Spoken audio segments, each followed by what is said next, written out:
क्या आप चाहते हैं कि इस देश में विचारों की एक नई क्रांति हो, विचारों का एक नया संचार हो, एक बहुत बड़े स्तर पर परिवर्तन हो? यह सवाल ही बेतुका है, क्योंकि इस देश में रहने वाला जो भी व्यक्ति इस देश का अन्न खाता है, इस देश का नमक खाता है, वह अवश्य ही चाहेगा कि ये सब हो। तो आओ कुछ नए विचारों को ग्रहण करें, उनको प्रसारित करें, ताकि नई ऊर्जा का संचार हो। इस संबंध में जो पहली बात आपसे कहना चाहता हूं, वह यह है कि इस पृथ्वी पर सभी कुछ नया है। पुराना क्या है? पुराना एक क्षण नहीं बचता, नया प्रतिक्षण जन्म लेता है। पुराने का जो भ्रम पैदा होता है, इसलिए पैदा होता है कि हम दो के बीच जो अंतर है उसे नहीं देख पाते।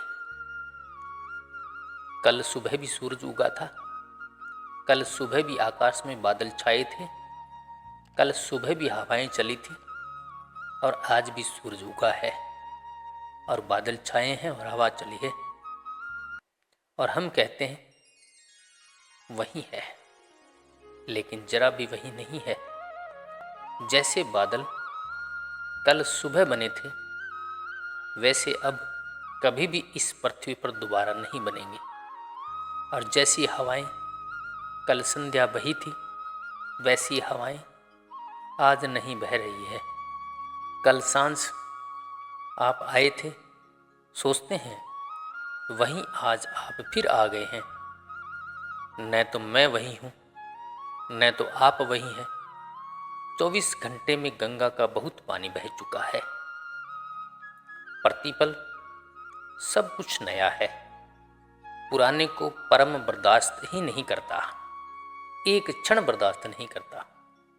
जीवन का अर्थ ही यही है। जीवन का अर्थ है जो नित्य नया होता चला जाता है।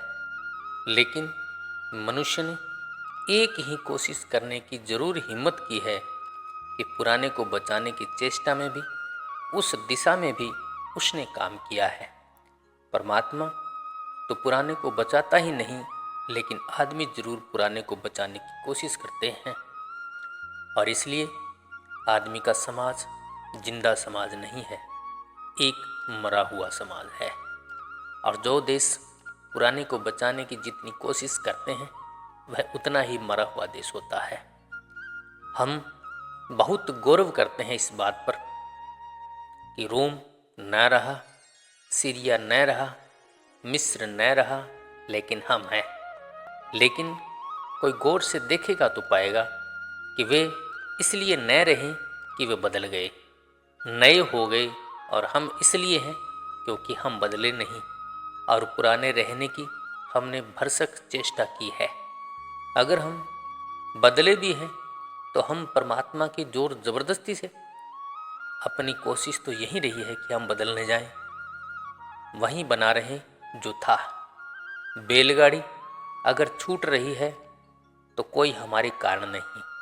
हम तो छाती से पूरी ताकत लगाकर सारे महात्मा, सारे सज्जन और सब नेता मिलकर बैलगाड़ी को बचाने की कोशिश करते हैं, लेकिन भगवान नहीं मानता और जेट ट्रेन पैदा किए चला जाता है, और हम पिछड़ते चले जा रहे हैं नए की तरफ।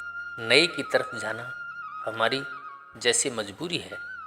सारी दुनिया में उल्टा है, सारी दुनिया में पुरानों के साथ रहना मजबूरी है, हमारे साथ नए की तरफ जाना मजबूरी है। सारी दुनिया में नए को लाने का एक आमंत्रण है। हम नए को स्वीकार करते हैं ऐसे जैसे कि कोई पराजय हो। इसलिए 5000 वर्ष पुरानी संस्कृति 300 वर्ष या 50 वर्ष पुरानी संस्कृतियों के साथ हाथ जोड़कर भीख मांगती है, और हमें कोई शर्म भी मालूम नहीं होती। 5000 वर्ष से तो कम हम हैं ज़्यादा ही वर्षों से है, लेकिन ज्ञात इतिहास कम से कम 5,000 वर्षों का है। हम 5,000 वर्षों में इस योग्य भी न हो सके कि खाने को अन्न हो, पहनने को वस्त्र हो और रहने को सभी के पास मकान हो। अमेरिका की कुल उम्र 300-400 वर्ष रही होगी। 300-400 वर्षों में अमेरिका इस योग्य हो गया कि सारी दुनिया के पेट को भरे, और रूस की उम्र तो केवल 150 वर्ष रही होगी। इन सालों में रूस गरीब मुल्कों की कतार से निकलकर अमीर मुल्कों की कतार में शामिल हो गया है। 150 वर्ष पहले जिनके बच्चे भूखे थे, आज उनके बच्चे चांद और तारों पर जाने की योजना बनाने लगे हैं। 150 सालों में क्या हो गया है? कोई जादू सीख गए वे?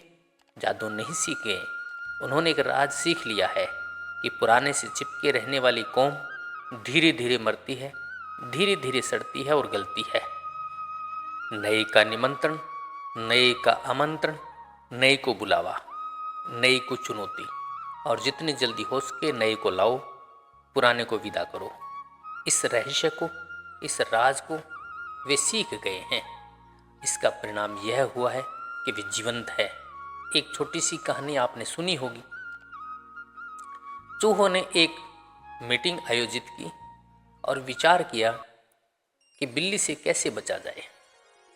किसी समझदार चूहे ने सलाह दी, और समझदार चूहे इसी तरह की सलाह देते हैं। सलाहें तो बहुत अच्छी होती है, पूरी नहीं हो सकती। समझदार चूहे के पास यही तकलीफ होती है। समझदार चूहे ने कहा, घंटी बांध दो बिल्ली के गले में। सबने ताली बजाई और कहा, बिल्कुल ठीक, लेकिन सवाल कि गले में कौन घंटी बांधेगा। समझदार चूहे ने कहा कि हम तो थ्योरी बनाते हैं, सिद्धांत बनाते हैं, व्यवहार तुम खोजो। हमारा काम सिद्धांत बनाना है, हमने सिद्धांत बना दिया और तुम खोजो। बात इतनी है कि घंटी बांध दो, खतरा नहीं रहेगा। बिल्ली आएगी, घंटी बजेगी, चूहे सावधान हो जाएंगे। फिर यह बात चूहों के शास्त्र में लिख ली गई। ऐसा हजारों साल पहले की बात है, और हर बार जब भी सवाल उठता है बिल्ली से कैसे बचें, चूहे कहते हैं, पुरानी किताब में देखो। पुरानी किताब खोलते हैं, उसमें लिखा है घंटी बांध दो। चूहे कहते हैं, बिल्कुल सच है। बाप दादों से सुनी है कि घंटी बांध देनी चाहिए, लेकिन घंटी कौन बांधे? इसी सवाल पर ही अटक जाते हैं। अभी फिर ऐसा हुआ, चूहों ने फिर सभा की। उन्होंने कहा, अब तो बहुत मुसीबत हो गई है, बिल्ली बहुत सता रही है। फिर वही पुरानी किताब। तो दो नए लड़कों ने कहा, नए लड़के थे, नए ही चूहे थे, कॉलेज में पढ़ते होंगे। उन्होंने कहा, छोड़ो बकवास, पुरानी किताब की बहुत हो गया। वही बात, वही पुरानी किताब, फिर वही सवाल आ जाएगा। फिर भी उन्होंने कहा, बिना शास्त्र देखे हम नहीं जा सकते। नया कुछ दुनिया में कभी हुआ है? जो भी हुआ है बाप दादे लिख कर गए हैं, और उससे आगे कुछ हो सकता है। पर हमारे बाप दादे ज्ञानी थे, इतने ज्ञानी थे कि वे सब जानते थे, सर्वज्ञ थे। उन्होंने लिखा है कि घंटी बांधो। शास्त्र खोलो। शास्त्र खोला गया, फिर बात वहीं अटक गई। शास्त्र खोलने वाले हमेशा वहीं अटक जाते हैं जहां सदा से अटके रहे हैं, आगे बढ़ते नहीं। फिर वही सवाल कि घंटी कौन बांधे। उन चूहों ने कहा, बकवास बंद करो, हम घंटी बांध देंगे। नए लड़के थे। बूढ़े चूहों ने कहा, पागल हो गए हो, बिगड़ गए हो, कभी घंटी बंधी है आज तक? कभी ऐसा हुआ है? कभी सुना है कि चूहों ने कभी घंटी बांधी हो बिल्ली के गले में? ऐसा कभी नहीं हुआ है, न कभी हो सकता। उन चूहों ने कहा, बातचीत बंद, कल घंटी बन जाएगी। उस सुबह बड़ा आश्चर्य हुआ कि बिल्ली के गले में घंटी बंध गई। चूहे, बड़े पुराने चूहे, बड़े हैरान हुए। उन्होंने कहा, बड़ी अजीब बात है, घंटी बंधी कैसे? उन नए लड़कों ने कहा, इसमें कोई खास बात है ही नहीं। दोनों नए चूहों का एक दवा की दुकान पर आना जाना था। वे नींद की गोली उठा लाए और जिस घर में बिल्ली दूध पीती थी उसमें डाल दी। फिर मामला तो हल हो गया। बिल्ली बेहोश हो गई, घंटी चूहों ने बांध दी। लेकिन पुराने चूहे सदा यही कहते रहे कि कहीं नया कुछ हुआ है, कहीं घंटी बंधी है। अब घंटी चूहों ने बांध दी। आपके गांव में बांधी या नहीं मुझे पता नहीं। तरह तरह के गांव हैं और राजस्थान के गांव तो एकदम पिछड़े हैं। यहाँ के चूहों ने शायद ही घंटी बांधी हो और वहीं सोचते चले जाते हैं कहीं नया कुछ होता है, विचार की क्रांति कहीं हुई है। दुनिया में सदा विचार की क्रांति होती रही है और सिर्फ इस देश को छोड़ करके हम ही एक अभागे देश हैं जहां हम सोचते ही नहीं कि नया हो सकता है और नए की बात उठे तो फौरन हमारे सवाल होंगे, चांद पर बस्ती बनेगी? रूस के बच्चे चांद पर बस्ती बनाने की बातें सोचते हैं, अमेरिका के बच्चे अंतरिक्ष में यात्रा करने के सपने सोचते हैं और हमारे बच्चे रामलीला देखते हैं। रामलीला देखना कुछ बुरा नहीं है। राम बहुत प्यारे हैं और कभी कभी उन्हें देखा जाए तो बहुत सुखद है, लेकिन रामलीला ही देखते रहना खतरनाक है। यह वृत्ति बुरी है, यह आदत बुरी है। न केवल रामलीला देखते हैं बल्कि राम राज्य लाने की बात भी करते हैं। कुछ ऐसा हमें भ्रम हो गया है कि पीछे सब कुछ हो चुका है। कुछ ऐसा हमें भ्रम हो गया कि पीछे सब कुछ हो चुका है। यह गलत बात है। पीछे सब अच्छा नहीं हो चुका है। पीछे जो भी हुआ है उससे अच्छा सदा आगे हो सकता है, क्योंकि हम पीछे से सदा अनुभवी होकर बाहर आते हैं, हमेशा ज़्यादा अनुभवी होकर बाहर आते हैं। आखिर समय बीतता है, इतिहास बीतता है, हम सब कुछ सीखते हैं कि हम में सीखने की बिल्कुल क्षमता ही नहीं है। राम राज्य फिर से नहीं ले आना है। अब तो हम नए राज्य लाएंगे जिन पर अगर राम भी उतर आए तो चौंक कर देखेंगे कि क्या हो गया। लेकिन हमें यह ख्याल है कि पीछे सब अच्छा हो चुका है। यह बिल्कुल गलत ख्याल है। इस गलत ख्याल की वजह से हम अतीत से, पुराने से बंधे रहते हैं। हम सोच भी नहीं पाते। इस देश में हम सब की यह धारणा है कि स्वर्ण युग हो चुका है। वह जो गोल्डन एज है हो चुकी है। दूसरे मुल्क सोचते हैं कि स्वर्ण युग आने वाला है, आएगा। इससे फर्क पड़ता है। जो सोचते हैं आने वाला है वे लाने की कोशिश करते हैं। जो सोचते हैं हो चुका है वे आंख बंद करके बैठ जाते हैं।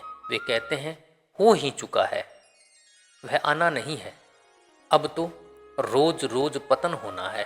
कलयुग और कलयुग और कलयुग आएगा, अंधेरा अंधेरा छाएगा, प्रलय हो जाएगा। तो इस मुल्क में जो भी लोगों को समझाता है कि महाप्रलय आ रही है वह एकदम गुरु हो जाता है और लोग मिलकर जाते हैं, कहते हैं सच्ची बात है। सच, सब चीज़ें बिगड़ती जा रही है, सब बिगड़ता जा रहा है, सब खराब होता जा रहा है, महाप्रलय आ रही है, सब बुरे दिन आने वाले हैं।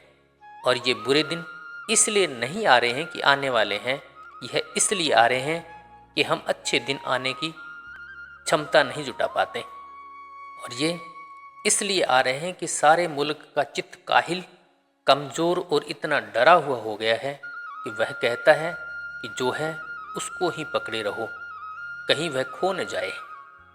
नया कुछ हो नहीं सकता, पुराने मकान में ही रहो। अगर गिरने का डर लगता है तो राम राम जपो, उसी में सब तरह से लकड़ियां लगाकर इंतजाम करो, लेकिन छोड़ो मत। कहीं पुराना चला गया और नया न बना तो क्या होगा। डर इतना ज़्यादा है। इस डर के भी कुछ कारण है, वह भी कारण समझ लेना जरूरी है। पहली तो एक यह बात झूठी प्रचारित की गई कि पहले सब अच्छा था। यह बात बिल्कुल झूठी है, लेकिन इसके पैदा होने की कुछ वजह है और सबसे बड़ी वजह यह है जैसे आज से 1000 साल बाद, 2000 साल बाद न मुझे कोई याद रखेगा न आपको कोई याद रखेगा। एक आदमी हुआ हमारे बीच, उसका नाम याद रखेगा। और तब वे क्या सोचेंगे? सोचेंगे गांधी के साथ, गांधी के ज़माने के लोग कैसे अद्भुत रहे होंगे, और ज़माने के लोग हम हैं, हम तो भूल जाएंगे। हमारा तो कोई इतिहास नहीं, हिसाब नहीं होगा। हमारे लिए तो कोई किताब लिख कर नहीं जाएगा कि हम कैसे आदमी हैं। असली आदमी हम हैं और गांधी सिर्फ अपवाद, कोई नियम नहीं। वह जो अपवाद है वह तो रह जाएगा और हम जो असली हैं खो जाएंगे, और उनके नाम से हम याद किए जाएंगे कि गांधी का युग था। लोग कहेंगे गांधी जैसा आदमी, और कैसे बढ़िया लोग रहे होंगे, कैसी अहिंसा रही होगी, कैसा प्रेम रहा होगा। कहाँ का प्रेम और कहाँ की अहिंसा। ठीक यही भूल हमेशा होती रही है। राम हमको याद रह गए। राम के आसपास जो असली आदमियों की भीड़ थी, उसका कोई ठिकाना नहीं, उसका कोई हिसाब नहीं। भीड़ क्या थी? राम के आधार पर हम सोचते हैं कि राम के ज़माने के लोग अच्छे रहे होंगे। बुद्ध के आधार पर सोचते हैं कि बुद्ध के ज़माने के लोग अच्छे रहे होंगे। यह बात गलत है। बुद्ध को आधार बनाकर मत सोचिए, क्योंकि मेरा कहना है अगर बुद्ध और महावीर के ज़माने के लोग बहुत अच्छे रहे होते तो बुद्ध और महावीर की याद भी न रह जाती। याद सिर्फ उनकी रहती है जो अपवाद है, याद सबकी नहीं रहती। अगर सोच लें कि भारत में गांधी जैसे 10,000 आदमी होते, ज़्यादा नहीं तो मोहनदास करमचंद गांधी का तो कोई पता रखना आसान होता। खो गए होते कहीं। जहाँ 10,000 गांधी जैसे आदमी हो, वहाँ कौन एक मोहनदास करमचंद गांधी को याद रखेगा? वह तो महावीर या बुद्ध बिल्कुल अकेले हैं करोड़ों में, अरबों में, इसलिए याद है, नहीं तो भूल जाते लोग। मेरा कहना यही है कि यह उनकी यादाश्त बताती है कि वह अकेले और न्यून रहे होंगे, और उनकी यादाश्त यह भी बताती है कि जिन लोगों में से वे चमक कर दिखाई पड़े होंगे, वे लोग उनसे उल्टे रहे होंगे, नहीं तो चमक कर नहीं दिखाई पड़ सकते। स्कूल में चले जाएं, छोटा सा प्राथमिक विद्यालय का शिक्षक भी जो जानता है वह भी हम नहीं जानते। वह सफ़ेद दीवार पर नहीं लिखता सफ़ेद चौक से, लिख तो सकता है, लिख जाएगा, लेकिन पढ़ा नहीं जाएगा। लिख रहे हैं, सफ़ेद चौक काले बोर्ड पर चमक कर दिखाई पड़ता है। ये राम, ये बुद्ध, ये कृष्ण, ये महावीर, ये सब काले ब्लैक बोर्ड पर समाज के चमक कर दिखाई पड़ रहे हैं। ये कहीं भी दिखाई पड़ सकते थे। सफ़ेद चौक काले बोर्ड पर चमक कर दिखाई पड़ते हैं। ये राम, ये बुद्ध, ये कृष्ण, ये महावीर, ये सब काले ब्लैक बोर्ड पर समाज के चमक कर दिखाई पड़ रहे हैं। ये कभी नहीं दिखाई पड़ सकते थे। ये जितने महात्मा हैं, अगर हीन समाज न होता तो कभी दिखाई नहीं पड़ सकते, हो तो भी दिखाई नहीं पड़ सकते। महात्मा के पैदा होने के लिए हीन समाज जरूरी है, नहीं तो महात्मा पैदा नहीं हो सकता। हीन समाज का ब्लैक बोर्ड चाहिए, तब उस पर महात्मा दिखाई पड़ेगा, नहीं तो दिखाई नहीं पड़ेगा। हो सकता है तो भी दिखाई नहीं पड़ सकता। इसलिए मैं कहता हूँ, जिस दिन महान समाज पैदा होगा उस दिन महान मनुष्य पैदा होने बंद हो जाएंगे। बंद नहीं हो जाएंगे, दिखाई पड़ने बंद हो जाएंगे। जिस दिन महान मनुष्यता पैदा होगी उस दिन महात्माओं का युग समाप्त हो जाएगा। फिर उनकी कोई ज़रूरत नहीं, होंगे पैदा जरूर, लेकिन उनको खोजा भी नहीं जा सकता। अगर हम गौर से देखें, बुद्ध और महावीर की शिक्षाएं देखें, कन्फ्यूशियस और लाओत्से की शिक्षाएं देखें, मोहम्मद मूसा जरथुस्ट की शिक्षाएं देखें, तो शिक्षाओं में क्या है? एक बड़े मज़े की बात है, महावीर सुबह से सांझ तक लोगों को समझाते हैं, चोरी मत करो, हिंसा मत करो, दूसरे की औरत मत भगाओ, बेईमानी मत करो। यह किन लोगों को समझा रहे हैं? अच्छे लोगों को। दिमाग खराब था जो अच्छे लोगों को ऐसी बातें सिखा रहे थे, और 24 घंटे यही राग, चाहे महावीर हो चाहे बुद्ध हो, यही बात चल रही है। चोरी मत करो, बेईमानी मत करो, हिंसा मत करो, मारो मत, झूठ मत बोलो, किसको समझा रहे हैं?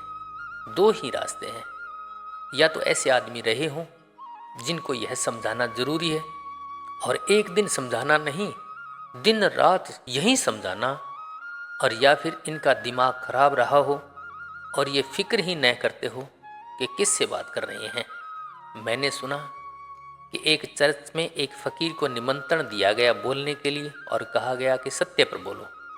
उस फकीर ने कहा, चर्च में और सत्य पर क्यों बोलूं? सत्य वगैरह तो कारागृह में बोलना चाहिए, कैदियों के बीच। यह तो चर्च है, मंदिर है, यहाँ तो सब अच्छे लोग इकट्ठे होते हैं। यहाँ सत्य पर बोलूँगा तो लोग मुझे पागल कहेंगे। नहीं, मुझे क्षमा करो। चर्च के लोग नहीं माने। उन्होंने कहा, नहीं, आप सत्य पर हमें जरूर समझाइए।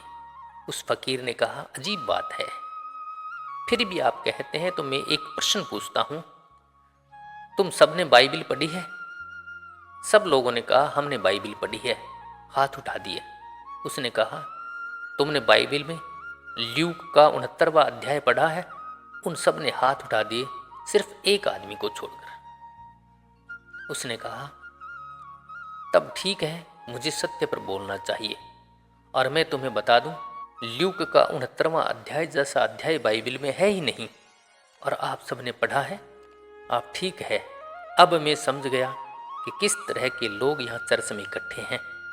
फकीर ना समझ होगा। चर्च में हमेशा इसी तरह के लोग इकट्ठे होते हैं। धार्मिक स्थानों में अधार्मिकों के सिवाय कोई भी इकट्ठा नहीं होता। तीर्थ स्थानों में पापियों के जमघट के सिवाय किसी का जमघट नहीं होता। प्रार्थना और पूजा सिवाय बेईमानों की ओर कोई नहीं करते। वह जो हमारा दिमाग है उल्टा है। वह जो पाप कर लेता है वह कहता है पूजा करो, क्योंकि पूजा करके पाप को मिटाना है। वह जो यहाँ गड्ढा करता है वहाँ आवाज़ उठाता है कि इंतजाम करना जरूरी है। उस फकीर ने कहा, ठीक है, लेकिन मुझे बड़ी हैरानी है कि एक आदमी ने हाथ क्यों नहीं उठाया। यह सच्चा बोलने वाला चर्च में कहाँ से आ गया? उसने कहा, मेरे भाई, धन्यवाद तुम्हारा कि तुम यहाँ आए हो। वह सामने बैठा था, बूढ़ा आदमी था। उसने कहा, आपने हाथ क्यों नहीं उठाया? उस आदमी ने कहा, माफ़ करिए, मुझे जरा कम सुनाई पड़ता है। क्या आपने पूछा? 69वां अध्याय ल्यूक का रोज़ पाठ करता हूँ, यह मैं समझ नहीं सका, तो मैंने सोचा बिना समझे हाथ क्यों उठाओ। दुनिया में जिन महापुरुषों के आधार पर हम उनके ज़माने को बहुत बड़ा मानते हैं, वे उन लोगों को क्या समझाते हैं? लोग क्या समझाते हैं? उनकी शिक्षाएं गवाही है इस बात की कि लोग अच्छे नहीं थे। लेकिन यह भ्रम चलता है और यह भ्रम मिट न जाए तो हम नए समाज और नए आदमी को पैदा नहीं कर सकते। मैं आपसे कहता हूँ, नया निरंतर पैदा होता है। अगर हम बाधा ना डालें तो नया पैदा होगा ही।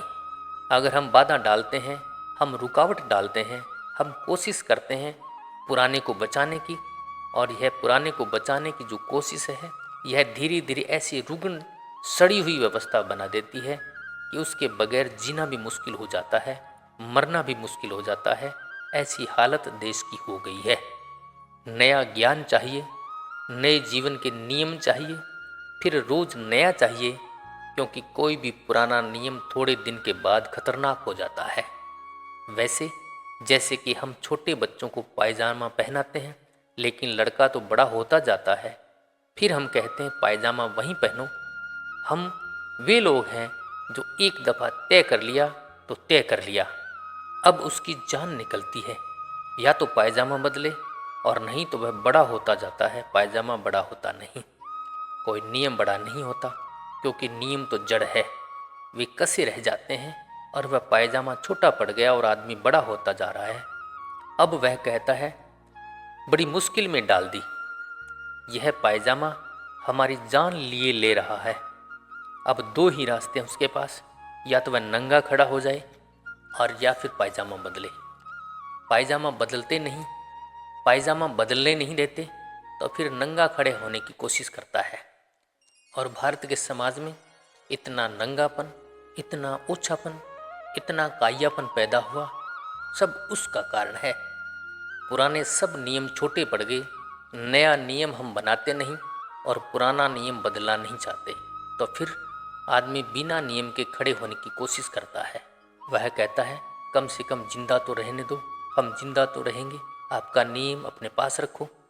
और या फिर यह होता है कि आदमी पाखंडी हो जाता है, ऊपर से दिखता है कि नियम बिल्कुल ठीक है, हम बिल्कुल मानते हैं, और भीतर नियम से उल्टा चलता है।